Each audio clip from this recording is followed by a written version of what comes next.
to another installment of the Quarantine Quorum. As we all sit locked up and looking for interactions, I went and found my friend so we can talk a little bit about how we're handling the pandemic, how we're handling the offices, and I have four of my favorite people in the specialty. We're going to talk about how everyone's handling their office and kind of go give us some tips on what to do next as we look forward to this coming to an end.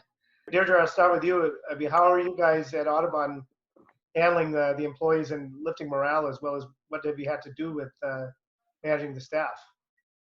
We closed our office on the 16th. You know, we're in New Orleans, and New Orleans is pretty epicenter-y and busy. So we closed on the 16th, saw the first urgent patient today in the office. And, you know, the staff has been really great and come together. One of the smart things I think we did early was we created a group meet, and so that we're kind of texting and checking in on everyone every day, and a little bit of fun, a little bit of serious office. And then we've done these Zoom meetings to keep the staff talking. Now, we don't have many people working. We've been trying to pay everybody, but we've actually had a few people choose to go furlough. But right now we've got some people working super hard, you know, trying to set up Telederm, helping us with these small business loans. And then some people at home doing online stuff. And then some people have actually just chosen to furlough. And how about your partners? It's basically across the board. Everyone's, you know, not in the office, right? Correct. Okay. Nancy, how about you? Because you're in West Hollywood too. I mean, it's a little bit of a drive for a lot of patients to get to anyway. But even still, you still have an office to run and the other office to run. Yeah. So we also closed on the 16th, and my staff has also, several of them have chosen to go on unemployment. Because actually I have two nurse practitioners who are pregnant, and my concern is that they're not going to come, even if we are able to reopen in the next month. I'm assuming that they're not going to be coming back. One of them is giving birth in June. So, so when we do reopen, I think I'll be working very, very hard to take care of all of our patients. But we also have an intra-office communication system that we use called Slack. It's an app, it's HIPAA compliant, and we're trying to keep up the staff morale by just giving regular updates and talking to each other, continuing to support each other and say hello. We're trying to get some of our staff who are interested to continue to do things on social media. So we're doing some like tutorials on skincare. We're also doing complimentary skincare consultations for patients. I'm doing most of them, but some of our estheticians have volunteered to continue to communicate with patients and recommend products, because we're selling products online. So now that's kind of become, my business has pivoted to becoming an online sales. Yeah. I'm doing telemedicine for patients who need treatment for acne and melasma and rosacea, need prescriptions, but then we're recommending skincare products too. So I have two people still on salary, and they're fielding a lot of the patient phone calls and emails right now. So that's good. And that's what I was going to pose to all of you guys. I mean, doing telemedicine, especially for aesthetics, but also just regular patients, must be at least some way to keep things flowing. Ashish, you and Jeff just opened, you know, a while back. I mean, how is that going, you know, as far as the setup and everything else, but also the volume? Yeah, you know, we also kind of shut down the live visits and switched to telemedicine, and it's actually been pretty good. So we've kept all the staff on. You know, we've cut down the hours, but we've kept everybody on, and you know, everybody's got benefits and stuff. So, you know, I think it's important to, you know, keep everybody calm, you know, at a time like this, and try not to change things too much. And so, you know, we're trying to hang in there and, you know, pay them. We're using this time to do a lot of training, because we do have a lot of new staff. As you said, we have a newer office that we opened recently. So might as well take advantage of that time. So for the newer staff, the more senior staff are doing Zoom trainings. And we're still doing, like I said, a lot of telemedicine consults, acne follow-ups, all that kind of stuff. And then we're doing new cosmetic consults too. And I really love the idea of, I was probably going to have my esthetician do free cosmetic consults. We're still charging for our cosmetic consults, Jeff and I are, but we usually charge for our cosmetic live consults and then apply half of it towards any treatment they're going to do. With this, we're going to apply 100% to if they come in to do any treatment. So kind of change that up a little bit. Try to, because after you do the cosmetic consult, you want them in, and if you're applying the whole thing, they're going to be a little more likely to come in. And it's planning ahead for if the floodgates do open. Yeah, this is going to be over. No matter what anybody thinks and how bad it looks now, at some point this is going to be over, and you want to be ready for that. And that was the whole point of trying to retain all of our employees too. We have a couple that are pregnant now, so they won't be coming back probably for a while. There's a couple that have somebody that's special needs or immunocompromised at home. So those people right away, we had them stop coming to the office, and then soon after we just had almost everybody stop coming. We do see emergency visits still, and kind of stick with the guidelines. If there's a bad cancer or invasive melanoma, we'll go in for those, but that's about it. Right. Well, Kevin, you got the two offices, one in downtown and one in Kankakee. I mean, how are you managing keeping those, or are those both closed also? Yeah, it's been a little bit of a juggling act, and it sounds very similar to what we've just heard from the other three participants here. Primary office, as you said, is in Chicago, and the suburban one is an hour south. And right now, there's 3 providers, myself and 2 physician assistants, with an ancillary staff of about 27.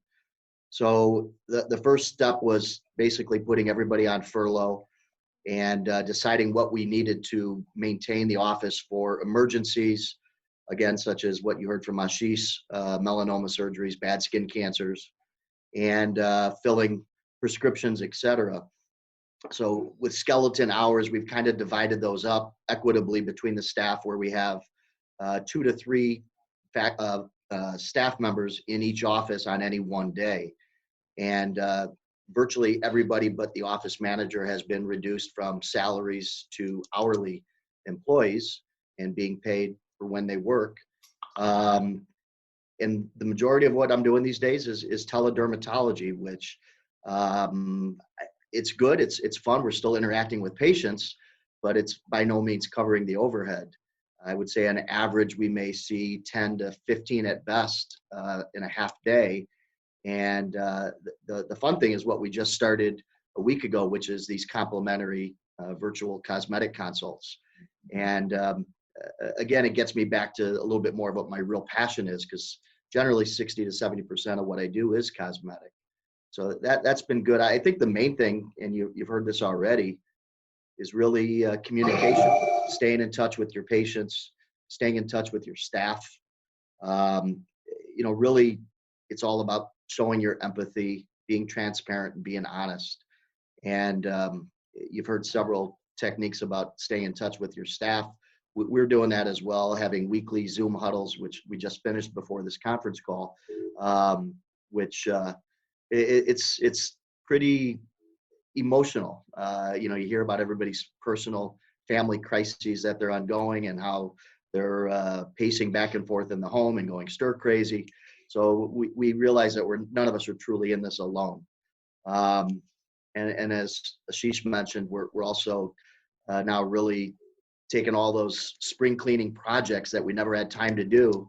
Yeah. Now is that time, whether it's training new staff members on products and procedures, or the big one that we're starting to undertake despite a drop in finances, is we're trying to refresh and revamp our entire website, which we start that tomorrow, unfortunately.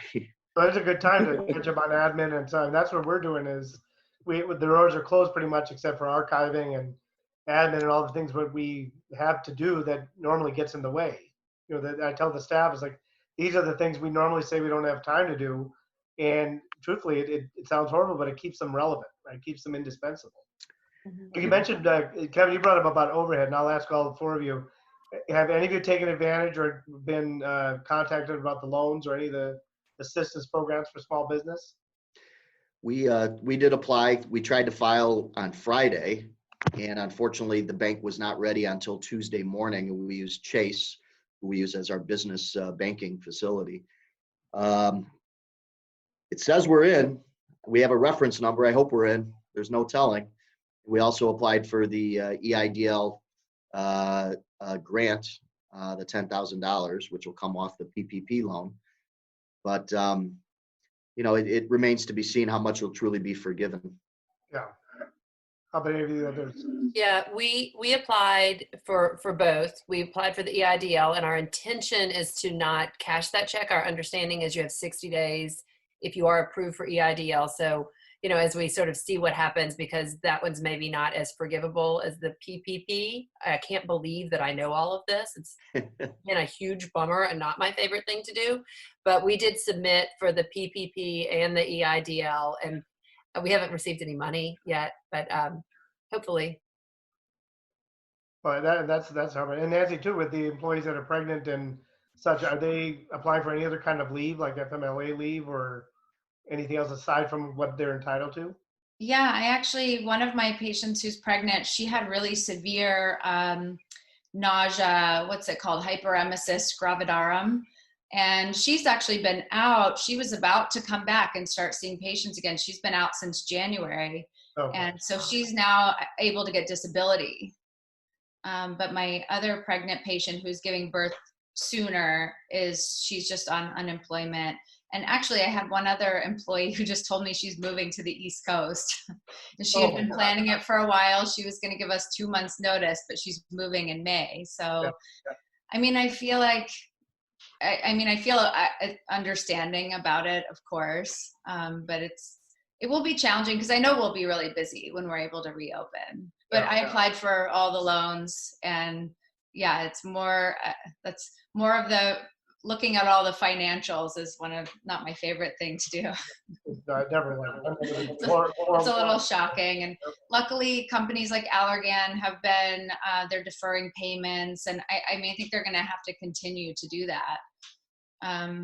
Thinking about how are we going to order more products if we already owe them a lot of money.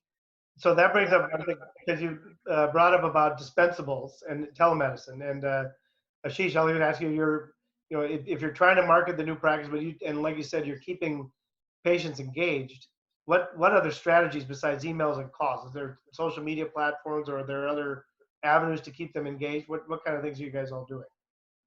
Yeah, so we have the email list for our current patients, so we do send them kind of frequent updates about what's going on with the practice.